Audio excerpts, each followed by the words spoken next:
My friend was admitted to a selective law school in autumn 1996. This should be a notable but minor achievement in his life. Instead, it began one of the most remarkable cases of bullying and subsequent revenge I have ever witnessed. He was bullied by his brother, who also attended the university as an undergrad. The brother's friends, both at school and at home, joined in. But the most repulsive was watching his mother join in on the bullying along with one of her friends. A bit of a backstory to explain why he left. My friend and his brother never got along. His mother favored the brother and all but openly stated it.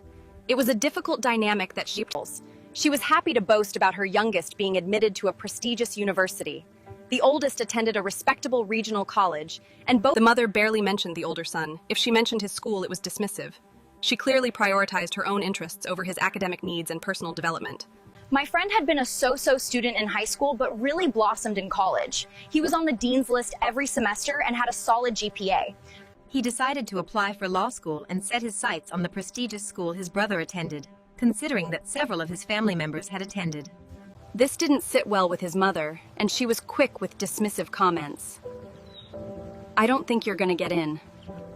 His mother said, "You have never done well on standardized tests. That school is for really smart people, you know, so perhaps you should look elsewhere." My friend hated this, but just set himself to studying and crushing the LSA. He crushed the LSA. He scored above 170. It really shows how much dedication matters. When he got his scores, the mother near panicked. She began a constant chorus of, "You cannot go to the same school as your brother, not ever." When asked why she felt this way, she simply stated, "I just don't think it's a good idea."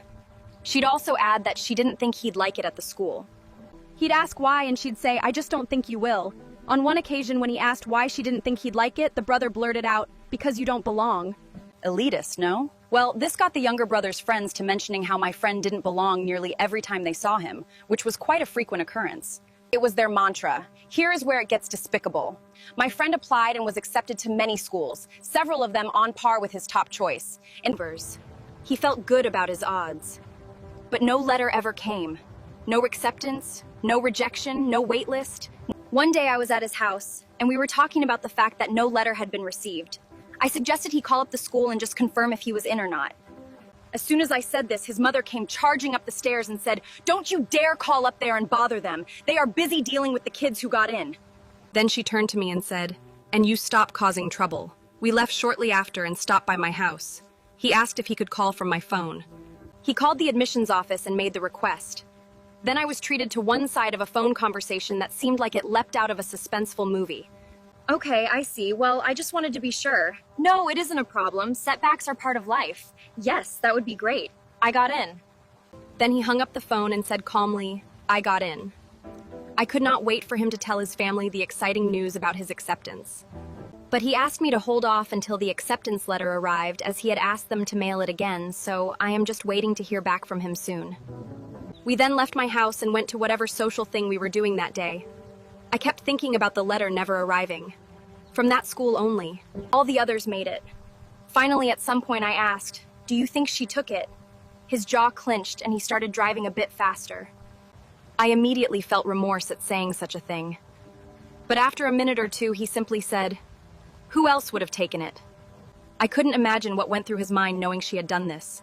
Unsurprisingly, the second letter also never appeared, leaving everything exactly as it was before. He asked the school to send the third letter to his father's place of employment at the courthouse, as his dad was a prosecutor. The third letter arrived without any— Then started the heckling that my friend simply didn't belong and the students at the school would never accept him. I felt so bad for him throughout the entire ordeal. This was the mantra of his brother, the brother's friends, and his mother and her friend.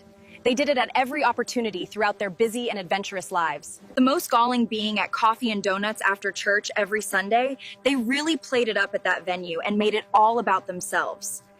The first Sunday after he received the letter, his mother grabbed me by the arm just after church and said, "Do you want to know what your friend did?" "He told them you worked at the courthouse so they would let him in." Can you believe that? I simply stared for a long moment and said, "Wow."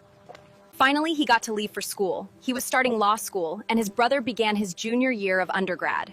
It was an exciting time for both.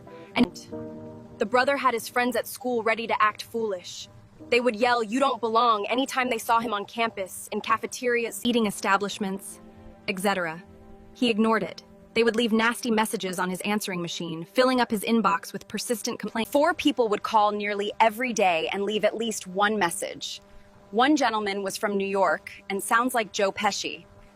You know, he had this truly bizarre habit when he would reach out online. He started every single message with the same strange greeting, and then he would just ramble on with it. The second was a dour woman who left incredibly nasty messages and genuinely sounded offended that my friend was at her school. It was the brother left his share, often trying to quote philosophers or stand-up comedians to sound intelligent or clever during his reminder that my friend had no business at the school. The last was a guy who sounded like he was reluctant to leave messages. He'd say things like, "Just leave" or something, and then he would hang up. Some evenings, my friend was treated to many unexpected calls. The objective of those long nights seemed to be to simply fill up the entire magnetic tape. He asked them to stop, which they ignored. I got to hear a sampling of these messages when I visited, and honestly, it was quite unsettling to witness. At some point, my friend stopped erasing the messages and saving them all. Just changing out the tape when need be, keeping every single one of those captured memories safe for later. At some point in October, he copied each caller's messages onto his own set of tapes. It was a methodical task that he performed with absolute precision. Then he mailed the appropriate tapes to respective callers' parents, as colleges had directories with home addresses in those days, making it quite the classic outreach strategy. He wrote a brief letter introducing himself and a short summary about what had happened, carefully detailing the events of that evening so there would be no confusion moving forward. He then sent a copy of every tape to his parents with a letter saying that he had dealt with this the entire semester and he expected it to stop. Then he waited. Joe Pesci's dad called first about 2 days later. He was overly apologetic and deeply embarrassed, and he really hoped that we could all just... The dour woman's father also called and even made her come by my friend's apartment and apologize when he visited her. It was quite an unexpected turn of events. My friend said she looked like a little kid being forced to apologize. The reluctant caller's father also called and was very angry that his son would do this. This is the only person my friend felt sorry for.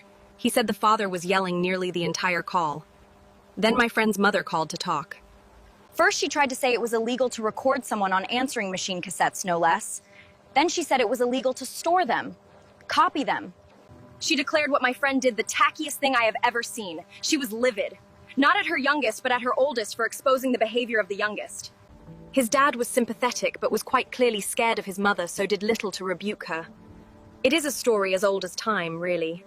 The calls stopped. The yelling across campus stopped. They were all replaced by dirty looks when they passed one another, leaving an uneasy silence in their wake. I find it noteworthy that my friend could have taken these tapes to the administration or even the police. He could have wrecked the future for these jerks, but he just wanted it to stop. The mother, God love her, tried to defend her precious baby by playing some of the tapes and called them harmless jokes. But we all knew better. Word got around about what was on the tapes, and she was met with awkward silence when she tried to express her outrage at her oldest son's sneaky behavior. He effectively stopped bullying, held some jerks accountable, and didn't have to resort to destroying their futures. All in all, I think it was handled masterfully. My friend is a successful attorney. His brother is still a mama's boy. It really is quite the contrast to observe when you get to know them both better.